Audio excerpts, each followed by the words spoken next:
नमस्कार साथियों। आशा करता हूं आप सभी स्वस्थ और मस्त होंगे। आजकल युद्धोन्माद की बातें बहुत ज़्यादा सुनाई पड़ रही हैं। कई देशों के बीच युद्ध भी चल रहा है।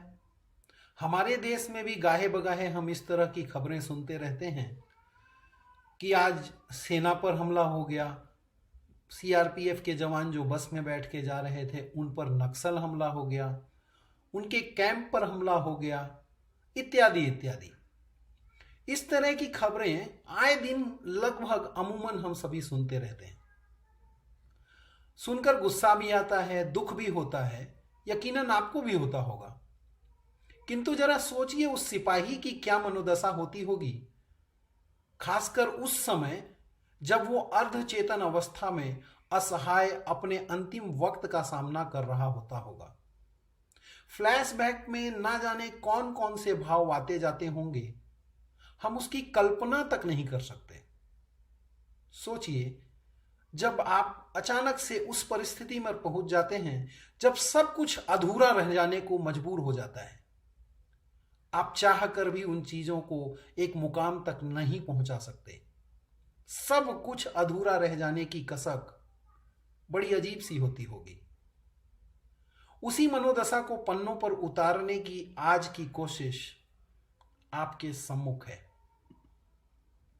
तो सुनिए, सपाट सड़क, मिजाज कड़क, बस की घर घर हवाएं सरसर, मां के आंचल की गर्माहट, तुम्हारे कदमों की आहट, बच्चों की किलकारी, शहर की अय्यारी, सब कुछ जीवंत था, मन बहुत प्रसन्न था।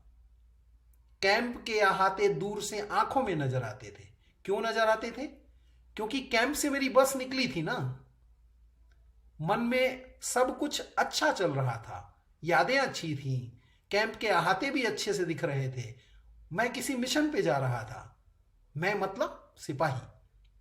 तो इसीलिए वो कहता है कि मन बहुत प्रसन्न था क्योंकि सब कुछ जीवंत था। कैंप के अहाते दूर आंखों से नजर आते थे।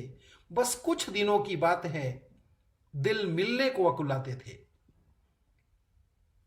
अचानक कुछ हुआ था, शायद कुछ फटा था।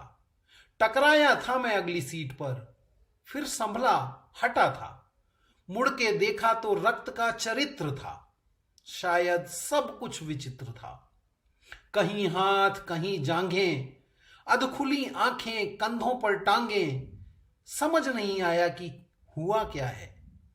मेरे हाथों की तस्वीर में भीगा क्या है? शायद जीवन था, कुछ यौवन था। आवाजें आती थीं, जाती थीं, कुछ याद नहीं जैसे। सब कुछ बहुत जल्दी भागी थी। एक हमला था, एक हमला था, मुझ पर यह पहला था। आंखों की कोरों से कुछ बूंदें भी टपकी थीं, पर यकीन मानो मुझे तनिक भी नहीं कसकी थी। डर, दुख, हताशा, निराशा कुछ भी नहीं।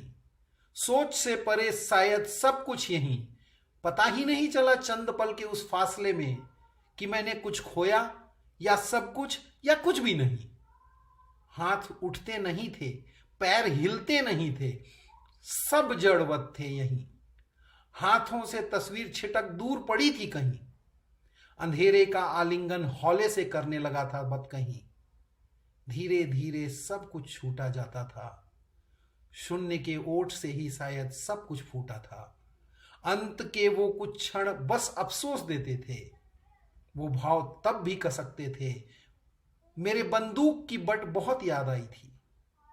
मेरे बंदूक की बट बहुत याद आई थी। उंगलियां हरकतों के लिए बहुत छटपटाई थी। अब शायद सब कुछ शांत होगा। कुछ दिनों के लिए सांत्वनाओं का एक नया प्रांत होगा। लोग बसने को जिसमें लालायित होंगे।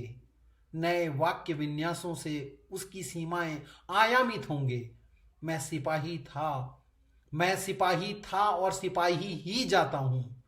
वाक्य विहीन एक अफसोस लिए जाता हूं कि मेरे बंदूक की गर्माहट मेरे हाथों को गर छू पाती तो अफसोस गोलियों संग बाहर आती।